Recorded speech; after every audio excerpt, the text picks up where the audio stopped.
Salut tout le monde, c'est Sefi. Aujourd'hui je vais vous montrer comment on construit un rocket stove. Alors le rocket c'est quoi? Le rocket c'est en fait c'est un espèce de poêle à bois qui va vous servir à faire de la cuisine en cas de survie, en fait, en cas de milieu difficile, donc sans électricité, sans eau courante, sans rien. Et donc on va voir comment construire ce rocket. Alors c'est très simple, d'abord il vous faut 2 boîtes de conserve, une grande et une petite. Donc là on en a une plus ou moins grande, hein, c'est à peu près la taille de ma main, mais j'ai fait des roquettes avec des bouteilles de gaz et ça marche bien aussi. En fait après c'est selon la capacité de bois que vous voulez mettre dedans. Par exemple pour un gros poêle de salon il faut une bouteille de gaz. Pour un poêle, un rocket portable comme ça, ces tailles là sont bien. Donc elles sont pas très propres mais on s'en fout. Alors je les ai juste rincées un peu, on s'en fout, ça va cramer de toute façon. Donc c'est pas très grave. Ok, donc par contre je suis avec une caméra à main, donc ça va pas être facile. On va essayer de faire ça étape par étape. Donc on va passer à la première étape. D'abord on va faire un trou dans la grosse conserve pour rentrer la deuxième de cette façon. Alors d'abord je pose ma petite conserve ici et je dessine le pourtour avec un marqueur. Alors par contre le sens, on fait attention, on va prendre le vide en dessous et le couvert au-dessus. Vous allez comprendre pourquoi. En fait c'est parce qu'on va se servir de ça pour faire une plaque. Parce qu'à la base, je prenais des conserves et j'enlevais le fond, mais finalement, pour des raisons pratiques, c'est utile de garder un socle en fait pour poser par exemple une cafetière à l'italienne. On va simplement faire des trous ici. Donc d'abord on va couper ça, et on va essayer de rentrer la boîte de conserve, la petite. Donc la première étape, ça va être de faire des trous en fait, de faire des sortes de pointillés tout autour. Hein. Donc là on voit bien que je me suis mis dans un creux. Si on essaie de le faire là, le trou, ça va être dangereux. Ça risque de glisser là sur le bord, sur l'arrondi, et on risque de se prendre la pointe dans les doigts. Donc on fait attention. Là, une pointe, ça suffit pour une conserve. Par contre, pour ce qui est de bouteilles de gaz, faut y aller, je sais pas, au tournevis ou avec des grosses pointes. Alors faut faire attention avec les tournevis, ça peut se faire au tournevis. Mais bon, on risque d'abîmer la tête, hein. Une pointe c'est quand même, je veux dire, c'est fait pour quoi. J'essaie de gérer avec la focale là sur un fond. On voit bien la pointe. Non, on la voit pas. Bon, c'est pas grave. Je me suis un peu foiré. Bref, on fait des petits trous comme ça. Donc je vais vous montrer ce que ça donne après. Ok, donc là on a les trous sur notre conserve. Alors j'ai fait une petite erreur pratique, c'est-à-dire que j'ai commencé par en haut pour finir en bas. En bas. Là où c'est ouvert. C'est-à-dire que en fait j'ai été emmerdé pour faire les trous en bas ici, parce que ça commence à plier du fait qu'il n'y ait pas de résistance ici. C'est-à-dire que j'aurais commencé par en bas pour aller vers en haut.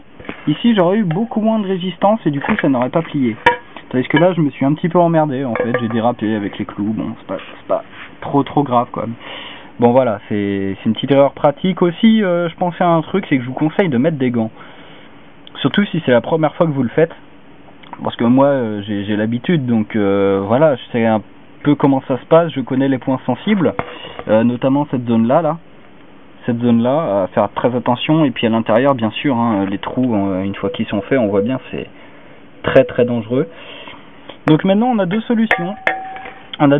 Maintenant qu'on a les trous, il faut faire le gros trou au milieu, donc enlever toute cette partie là. Et on a deux solutions, soit on va s'y prendre à la scie à métaux, soit on va s'y prendre avec la pince coupante. Alors moi je vais le faire à la pince coupante en fait, parce que je préfère et que j'ai pas envie de m'embêter avec la scie à métaux. Ça peut se faire à la scie à métaux, mais franchement ça va être assez embêtant en fait. Ça consiste à agrandir. Alors déjà on va agrandir un trou, on va essayer, tiens, comme ça, mais je vais continuer à la pince. Alors déjà il faut que je trouve mes outils parce que ils sont un peu partout, on va dire. Pince coupante et scie à métaux. Alors j'ai volontairement gardé la scie à métaux dans l'emballage, en fait c'est pour protéger la lame tout simplement, hein. L'emballage est ouvert, hein, mais bon voilà, j'ai pas de protection, donc je préfère garder l'emballage de l'acier métaux comme protection. Voilà, c'est pas joli, c'est plus pratique que joli, mais on s'en fout, hein. Moi je suis pas sur les apparences, je suis sur le côté pratique des choses, hein, il n'y a que ça qui m'intéresse. Donc d'abord on prend sa pince coupante, hein. Bon, elle a pas de ressort, donc du coup je gère avec les doigts, hein. Ça c'est pareil, c'est côté pratique, système D, on y va. Donc je vais essayer de vous le faire, ça va être un peu chiant au niveau de la caméra parce que j'ai qu'une main de libre du coup. Je vais essayer de vous le faire là comme ça. Donc là hop, on essaie de choper, on force, et voilà, entre deux trous. Alors là on voit assez mal, en plus il y a un reflet. Donc voilà, j'ai tordu le petit bout qui dépassait, donc attention, c'est très coupant. Et donc on a un trou agrandi. Donc ensuite soit on continue comme ça à agrandir, et puis on coupe de trou en trou.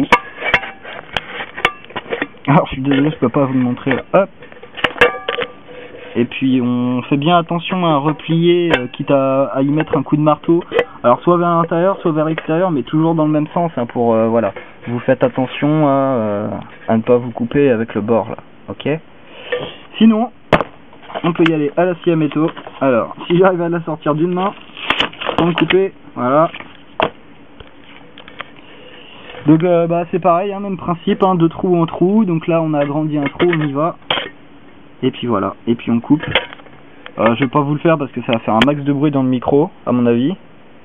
Ah oui, alors la focale de près il a du mal apparemment, hein, de loin c'est plus ok. Je peux pas vous le faire là, j'ai qu'une main, je peux pas tenir le... Alors à moins avec la jambe, comme ça. Faire attention à pas se couper la jambe. Non, trop dangereux. Je sens que ça force, je veux pas me couper le genou, donc je vais pas le risquer. Voilà, c'est aussi ça. À la vie, il faut faire attention à ce qu'on fait, on réfléchit avant d'agir. Ok, donc je vais continuer comme ça, je vais enlever cette partie et on continue. Donc on se retrouve avec ça. Oh, le cordon de l'appareil photo, on s'en fout. Donc on se retrouve avec ça, ok, on a notre trou ici, on a notre trou là, et on a bien sûr la plaque ici, et on a ça. Donc ce qui est bien avec l'alu fin, c'est qu'on peut le tordre dans tous les sens. Hein, là je vous le montre à la main, alors c'est hyper dangereux, ne le faites pas. C'est vraiment juste pour vous montrer, c'est qu'on peut le tordre un peu comme on veut. Voilà. Donc ici on n'a pas le contour, mais c'est pas excessivement grave. Parce qu'en fait on va pouvoir forcer après avec des coups de marteau pour la rentrer vraiment bien comme il faut. Et en fait, moi je vous conseille carrément... Alors désolé, j'ai de la musique en fond. Donc je vous conseille carrément en fait de faire un trou plus petit. Alors faites attention à cette partie là, faut pas qu'elle casse. Faites un trou plus petit et je suis en train de penser à autre chose. Ouais, en fait avec un trou plus petit, ensuite vous allez pouvoir enfoncer celle-là en forçant. Et comment dire, les parois en fait qui sont ici, elles vont être vraiment bien collées à la conserve. Et ça va favoriser l'étanchéité en fait à ce niveau là. Parce que si vous faites un trou trop grand et qu'ensuite vous mettez votre conserve, vous allez devoir reboucher avec de l'argile, voire avec autre chose, parce que l'argile, le problème c'est que quand ça chauffe, et ben ça se craquelle. Et l'argile qui se craquelle, et ben ça tombe en poudre. Et du coup votre joint d'argile il va pas tenir en fait avec la chaleur. Au bout de 3 ou 4 utilisations, ça va commencer à partir quoi. Ouais, j'étais en train de penser à autre chose en fait, c'est que notre roquette il va être comme ça. Sauf que si on pose du bois là au fond, concrètement il tombe. Donc en fait mon idée de plaque c'est un peu con. Ça aurait pu être bien, mais on va être obligé de l'utiliser comme ça. On va être obligé, et là du coup je me rends compte que je me suis foiré. Parce que ça c'était le bas, de mon roquette. Et en fait volontairement j'ai pas gardé de fond ici, contrairement à là. Alors avant je gardais un fond, le problème c'est qu'on a de la cendre qui s'accumule. Donc pour mettre le bois en fait ça c'est pratique. Mais problème c'est qu'on a la cendre qui s'accumule et bon bah faut nettoyer bien sûr, hein, comme dans n'importe quel four. Mais c'est pas pratique en fait c'est pas pratique disons en cours de cuisine quoi. Bon, bah on va garder comme ça, tant pis, et puis on va faire comme ça, et du coup pour la plaque, je sais pas, on va essayer de trouver une grille à fixer dessus, on va se débrouiller. Par exemple, ça pourrait être ça. Ça pourrait être un truc dans le genre, donc ça c'est bien trop gros, hein, mais si je trouve un filet en métal comme ça à placer dessus, ça peut éventuellement être utile. Alors donc on a une première pièce de prête, une première pièce de prête, qui est notre pièce principale, hein, la chambre de combustion, on va dire. Faut pas que je le prenne par là. Et donc on va passer à la deuxième étape. Ah non, elle est pas tout à fait prête encore, j'ai oublié un truc. C'est en haut, il va nous falloir des trous en fait pour l'aération, tout simplement parce que comment dire, le four a besoin d'un courant d'air. Donc ça, à la limite, ça pourrait suffire, sauf que quand vous allez poser une cafetière à l'italienne, une marmite ou n'importe quoi, vous allez boucher, comme ça, il n'y aura plus que ce trou-là, et là c'est extinction, il n'y a plus de courant d'air, il n'y a plus de feu, il n'y a plus rien.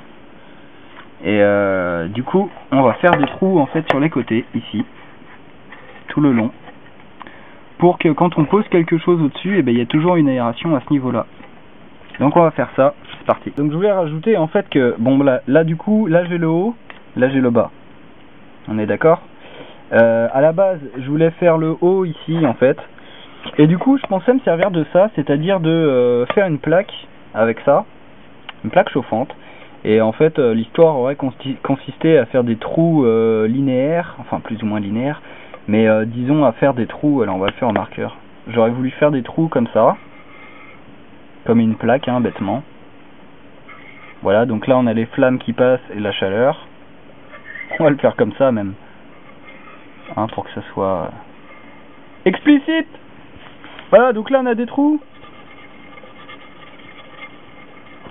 Et en fait le principe ça aurait été de garder la plaque en métal pour poser n'importe quoi, cafetière, marmite. En plus on a un petit rebord ici là qui peut servir.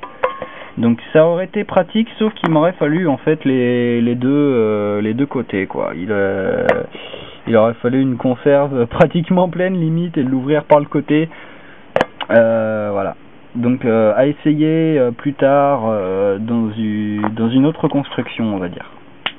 Et j'expérimenterai ça. Donc sinon on va faire des trous ici sur le côté.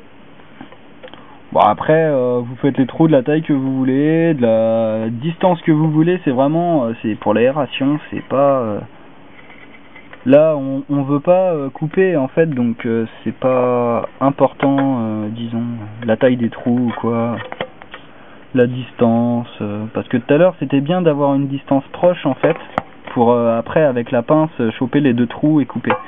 Là on s'en fiche, on veut juste faire des trous pour l'aération. Donc je vais prendre mon clou et mon marteau et je vais y aller. Pareil que pour les trous ici là qu'on a fait, une bonne idée ça peut être en fait de faire les trous d'abord ici, ensuite de partir par le bas, enfin par le haut on va dire, là où c'est ouvert quoi, et de remonter vers ici, parce qu'en fait là vous voyez que j'ai pour un premier trou, j'ai vachement bien plié le truc. Alors ça c'est pareil, hein. Je parlais l'aluminium c'est bien parce que c'est très flexible. C'est aussi un inconvénient. Mais bon, comme je vous l'ai dit là, c'est pas pour faire joli, c'est pour être pratique. Donc on va rester dans la pratique. Ok, on continue. Je fais des trous, des petits trous, encore des petits trous, des petits trous, des petits trous, toujours des petits trous, des trous de seconde classe, des trous de première classe. Je fais des trous, des petits trous, encore des petits trous, des petits trous, des petits trous, toujours des petits trous, des petits trous, des petits trous, des petits trous, des petits trous. Là je suis embêté, là j'ai complètement tordu la conserve. Je vous montre. Ah, carnage!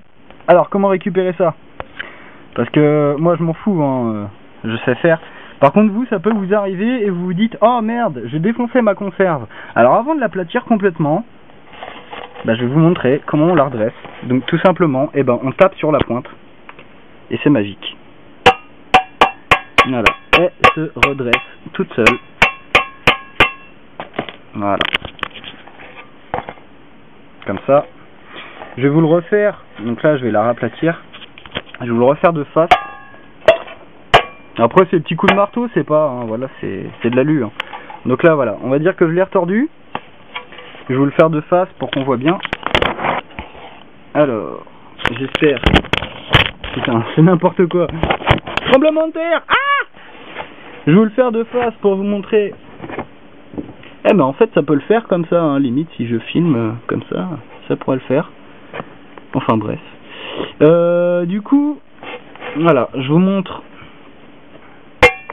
Alors on a juste à taper sur la pointe, pas très fort, et ça se redresse tout seul. Voilà. Et là on peut continuer à faire des trous, à l'arrière, platir un peu comme on veut. L'aluminium on peut le tordre et le tordre quasiment à l'infini, hein. Faut y aller pour que ça pète quand même. Surtout sur une conserve comme ça, bon voilà, il y a moyen. Ok, on continue.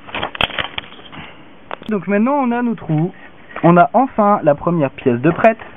Alors je me disais, sinon j'avais une petite réflexion, dans le cas où on est sur de la terre directement, on pourrait la poser comme ça en fait. Ça serait pas gênant puisque le bois, enfin je veux dire la chambre de combustion elle touche la terre, si c'est pas trop humide, c'est pas gênant.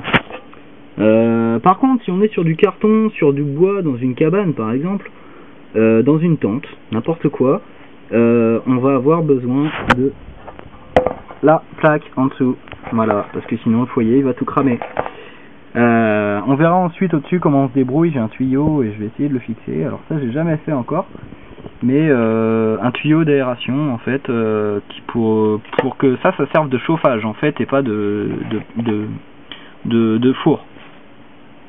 Mais c'est disons une deuxième utilisation et on verra comment déjà celui-là il fonctionne. Le tuyau je pourrais vous le montrer plus tard, et on essaiera en fait sur un gros roquette pour vraiment s'en servir de poêle de chauffage quoi. Donc là on a une première pièce de prête et on va ensuite passer à la deuxième pièce. Donc on va enlever cette partie là pour se retrouver avec un cylindre ouvert.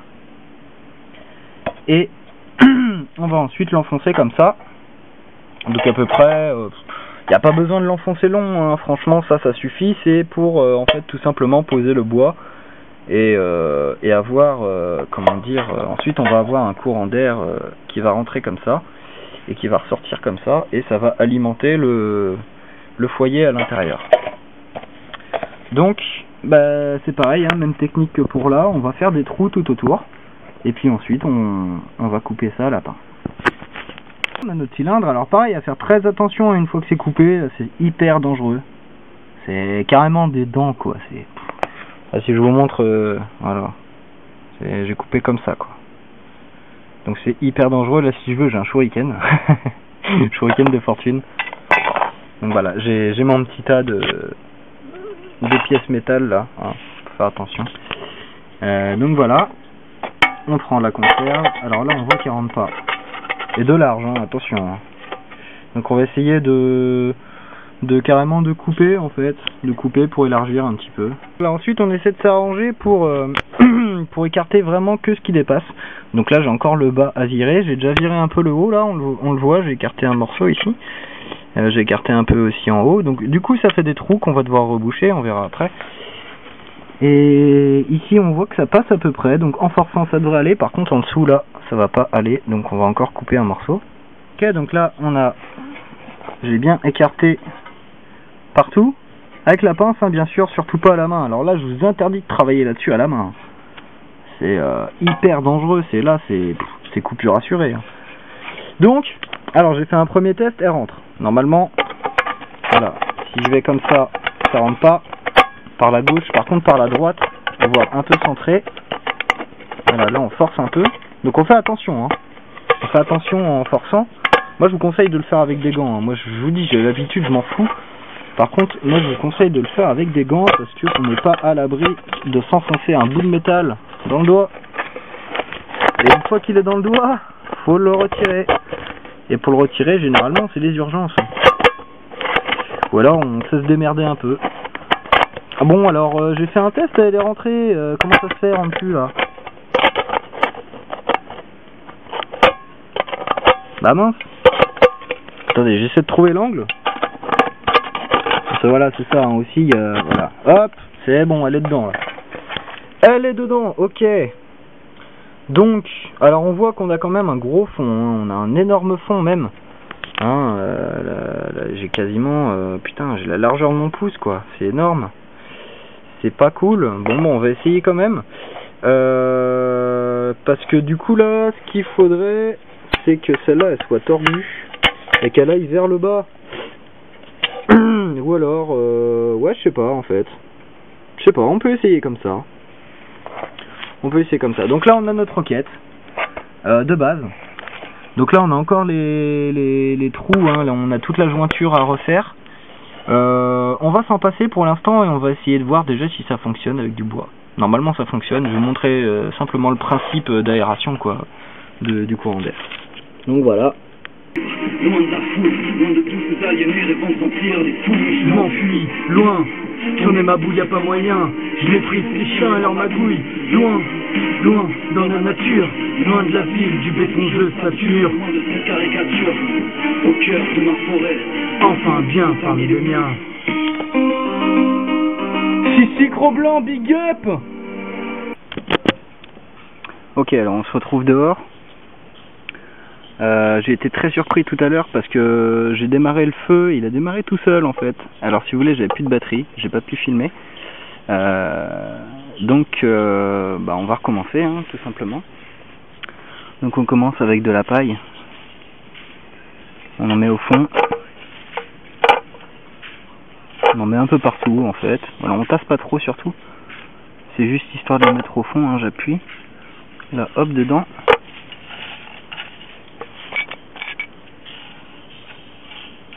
Clac.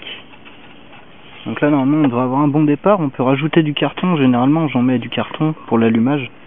C'est toujours utile. Hop. Et puis ensuite on fout notre bois. Alors prenez du petit bois, hein, pas des grosses bûches. Ça, essayez de mettre ça. Franchement, ça va être dur. Faut le mettre vers la fin. Alors j'essaie de pas faire d'ombre sur le roquette. Du coup hop, du bois. Voilà, il reste un peu de paille. Donc ouais, comme je disais, le feu tout à l'heure, en fait j'ai allumé du bois et le feu est parti. Ça m'a surpris, je pensais pas que ça partirait aussi bien. Je pensais l'avoir éteint, en plus je l'avais laissé en plan. Et disons qu'on est venu me chercher en m'engueulant, qu'est-ce que tu fais cramer dans le jardin, ça pue et tout. Et je vais voir, il y avait de la fumée partout, merde. Ah ouais, ça avait bien pris quoi. Donc... précaution, le bol d'eau pour éteindre. Mais bon, là on est sur un parking, on s'en fout. Enfin, on s'en fout. Voilà, c'est, disons qu'en matière de sécurité, là on est bon, là, on est bon. Hop, je vais rajouter la paille. Et puis on va essayer de s'allumer ça. Alors forcément, j'ai pas pris les briquets. Ok, je suis revenu avec mes briquets et du carton. Alors carton... on essaie de pas prendre du coloré, mais bon, on a ce qu'on a, on va dire. Alors, donc là, en fait, l'idéal, le carton, c'est de le mettre en dessous de la paille, donc en premier, en fait. Voilà. Comme ça, on va allumer le carton, la paille va prendre, et le bois va prendre ensuite. Bon, alors là, j'ai pas de... j'ai vraiment des tout petits bouts de bois, c'est pour vous montrer, hein. En réalité, faut pas hésiter à en mettre. Bon, faut pas en mettre trop, par contre, parce que sinon, on risque d'étouffer le foyer, hein. On risque de tout étouffer. La paille c'est pareil, la paille faut pas en mettre trop, on risque de tout étouffer. Donc on y va, c'est parti, on allume.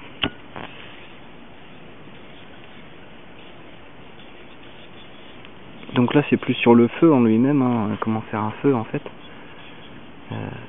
Si vous galérez vraiment, vous pouvez mettre de l'alcool à brûler, mais bon. L'idéal c'est quand même d'avoir un stock de bois sec et de paille sèche.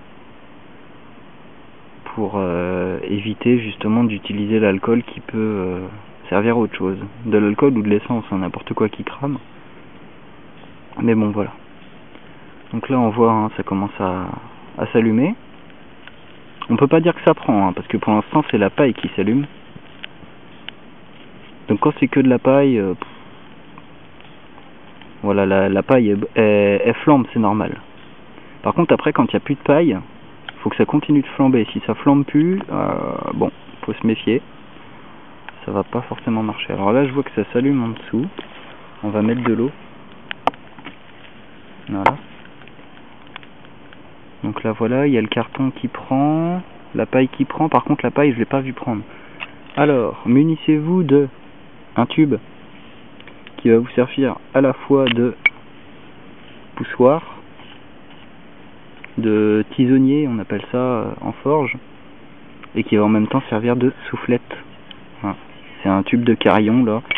Ici j'ai un morceau de pipe que je pense à nettoyer d'ailleurs à l'intérieur. Mais donc voilà.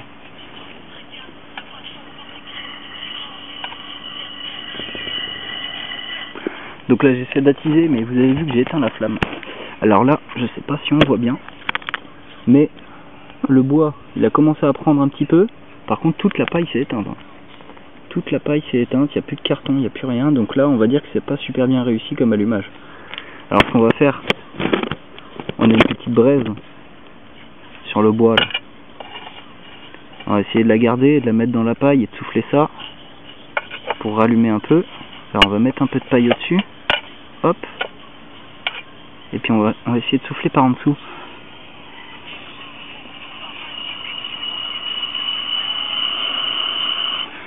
Alors là mon tuyau il est quand même vachement large. Ce qui fait que je souffle beaucoup d'air mais très dispersé en fait. C'est pas très pratique quand on veut localiser. Bon là tout s'est éteint là. Donc on va essayer de rallumer.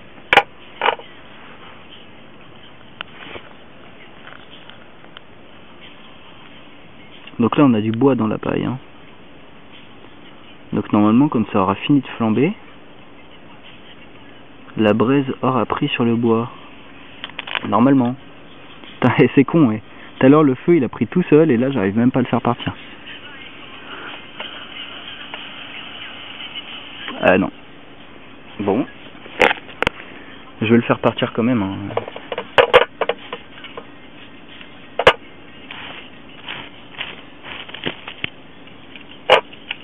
Alors attention, hein, le roquette est quand même chaud, hein, même si c'est pas allumé. L'idéal c'est qu'il m'aurait fallu un autre bout de carton à mettre en dessous le bois. Bon, on va faire ça. Écoutez, on va essayer. Ah, c'est pas facile d'allumer un feu. Hein. Quand on n'a pas la technique, c'est pas facile. Disons qu'au début j'ai vraiment galéré à apprendre par moi-même en fait, jusqu'à ce qu'on me file des techniques, hein, tout simplement. Un petit coup de soufflette là peut-être. On va attendre que la flamme s'éteigne. Voilà, on voit qu'elle continue de cramer la paille à l'intérieur. Donc là je pense que dans le fond ça a cramé. Non, dans le fond ça a pas cramé. Donc là c'est pas très bien réussi en fait au niveau du roquette. L'idéal, si vous voulez, ça aurait été que la pièce là, la pièce qui est ici, elle soit penchée, de façon à ce que le bois quand il crame il tombe et que ça allume ce qu'il y a dans le fond. Bon là c'est mal fait, ça risque pas de tomber. Et je l'ai vu d'ailleurs quand il s'est allumé tout à l'heure, c'est que en fait ça avait pris, mais à ce niveau là quoi, ça avait pris vraiment à ce niveau là et pas ici, au niveau du feu. Donc ce qu'on va faire en fait c'est qu'on va tout ramener.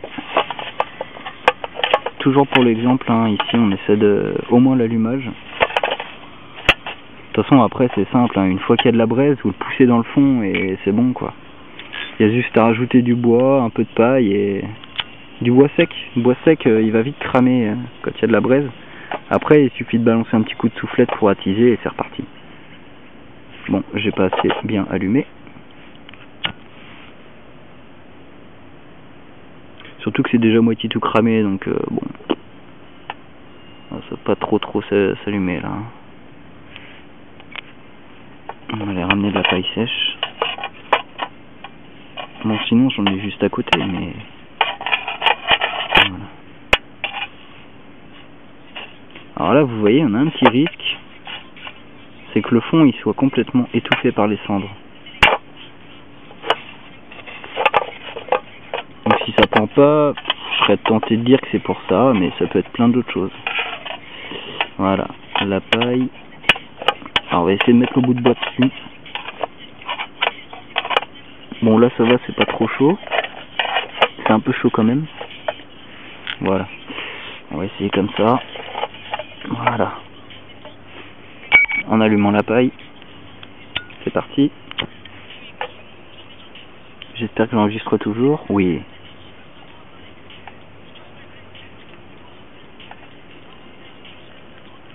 Voilà. J'essaie d'allumer le bois quand même. Alors on voit que ça prend bien dans le fond.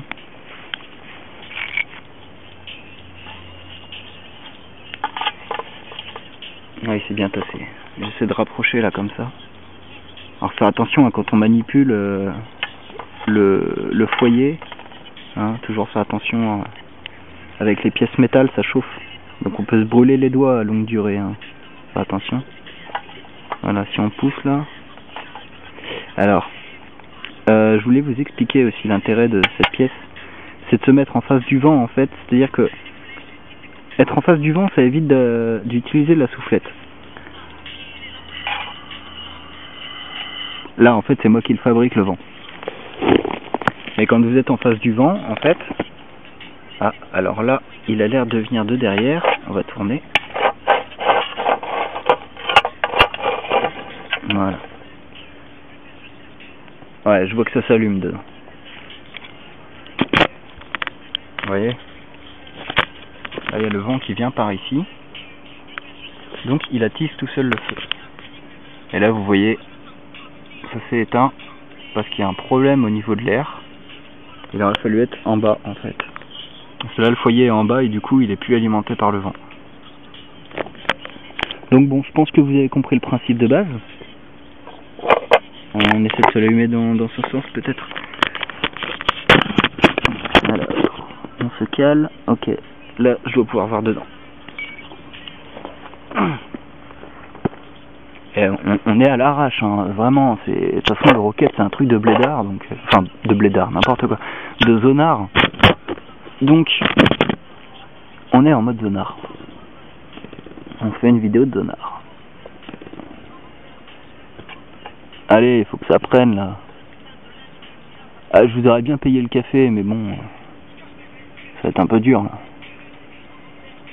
Ok, le bois il flambe. Alors quand le bois il flambe, c'est bon signe, hein. Ça veut dire que c'est cool. Il n'y a plus peut-être qu'à mettre un peu de paille dessus. Hop. Vraiment un tout petit peu de paille, hein. Faut pas étouffer la flamme. Le but c'est de faire de la flamme un peu plus grosse pour que le reste du bois prenne.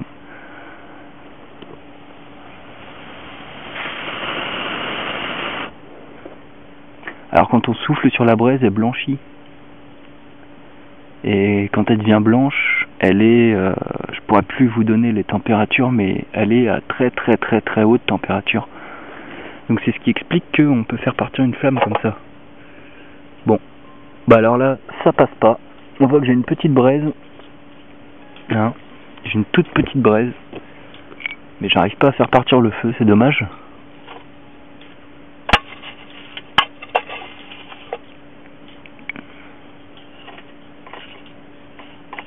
Allez, je vais essayer avec un peu de paille encore.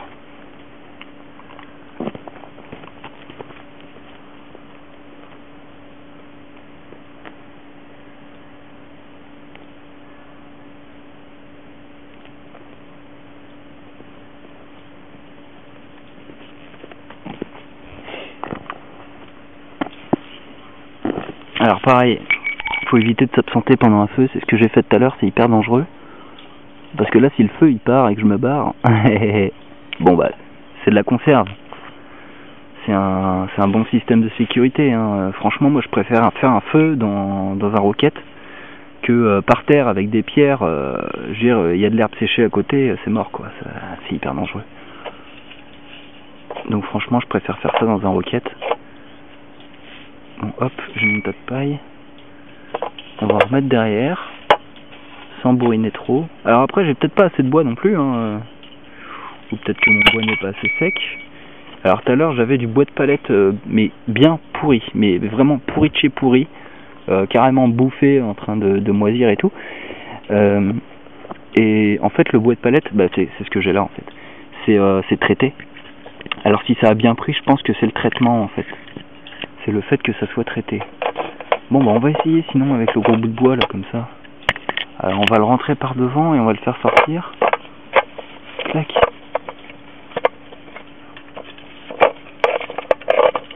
Alors là vous voyez j'ai fait un peu le con, c'est-à-dire que j'ai tassé la paille qui est en dessous.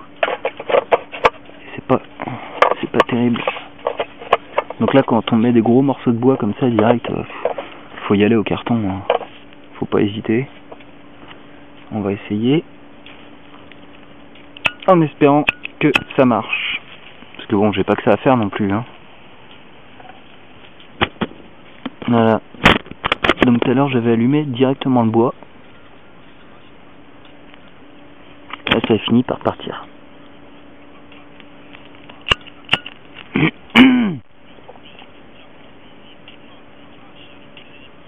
Ah, je suis vraiment un putain de zonard, hein. Je marche au double briquet, hein. J'ai le gaz, l'étincelle, et voilà. Et vous savez, la pratique à la place de l'apparence, je ne cesserai de le répéter. Les gens voient beaucoup trop l'apparence et ne regardent pas assez la pratique. Bon, ben on est pas mal là. Franchement là on est pas mal, on a une petite flamme à gauche. Hein, on le voit là. On a le bois qui va prendre, on a de la braise en dessous, on a le bois qui a bien braisé. Donc on va souffler un peu par en dessous et normalement ça devrait prendre.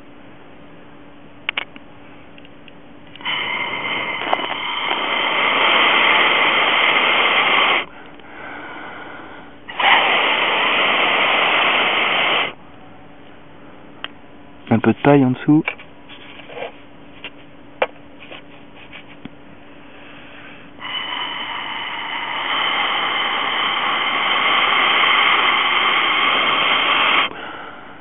Voilà, j'ai réussi à faire prendre la flamme. Allez, il faut que ça prenne là en dessous. Ah, par contre, je suis mal calé au niveau de la caméra. J'essaie de me caler. Voilà. Là, on est pas mal. Ok. Donc là, le vent vient plus par là. Si on tourne, si on se met un peu comme ça, ça devrait aider. Et on va souffler un peu.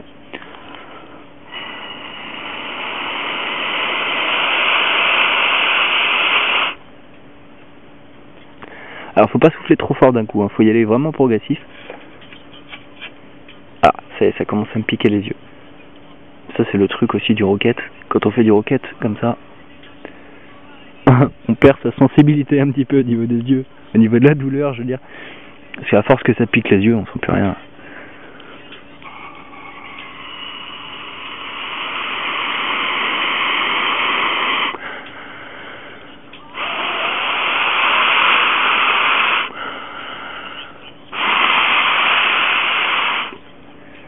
Bah alors, effectivement je galère, hein. C'est pas la peine de vous foutre de ma gueule dans les commentaires. Moi je veux vous y voir. Ah, franchement celui qui fait mieux qui me le montre. Parce que là on est avec un système performant quand même, hein, je tiens à le préciser. J'ai vécu 3 mois en cabane en faisant mon café tous les matins avec ça. Voilà, ça fonctionne. Bon, après, c'est juste que je galère. J'ai un peu perdu la technique, j'avoue. Et puis après, j'ai peut-être pas le bon bois non plus, hein.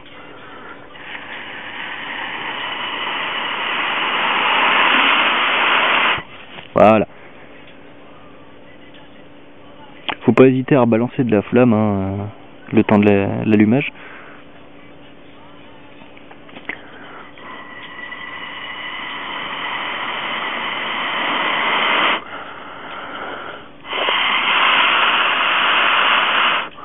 Là, en théorie, j'ai de quoi chauffer, hein. Après, moi, ce qui m'intéresse, c'est d'avoir une grosse flamme derrière pour avoir beaucoup de braise. Parce que là, franchement, je vais rien chauffer avec ça, hein. C'est pas avec ça que je vais faire un café. Ou alors, il me faudra un système à l'argile, un système pour reconduire la chaleur, de façon à optimiser le peu de chaleur qui est déjà créé. Je m'allonge un peu, ouais. Donc là on voit ça prend. Le vent a l'air de venir de moi. On va le tourner. Hop, on va se recaler l'appareil. Ah, il y a de la fumée. On va éviter de prendre la voiture avec la plaque.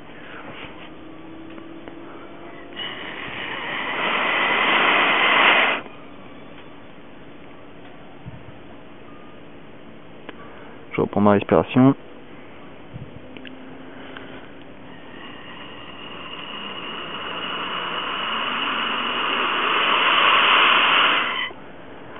On voit que le morceau de bois il prend de plus en plus. Et des petites zones de braise un peu partout maintenant. Sauf que des petits morceaux comme ça, c'est pas ce que je veux. Moi je veux une grosse braise.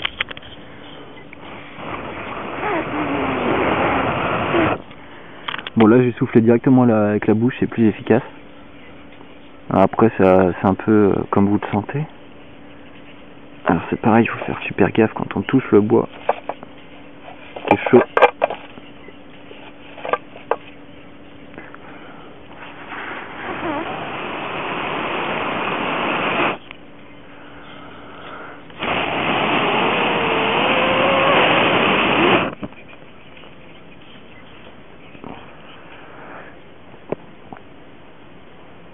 Donc voilà.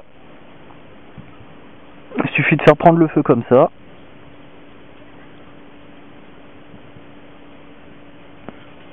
Puis après avec la braise, le bois. Bon là je sais pas ce qu'il a le morceau de bois, il veut pas. Il a l'air de brûler un peu mais pas tant que ça en fait.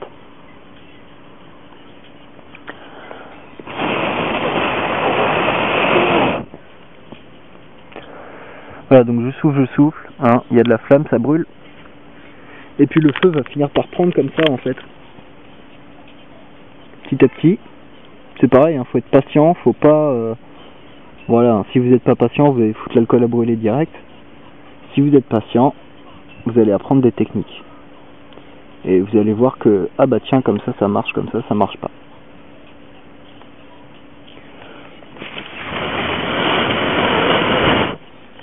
La patience est une vertu. Donc voilà. Comment faire un feu en mode survie. Donc on voit que la fumée elle sort quand même par là. Hein, elle rentre. Bon, elle ressort par là aussi. Ah, si on fait ça, ça donne quoi? Non.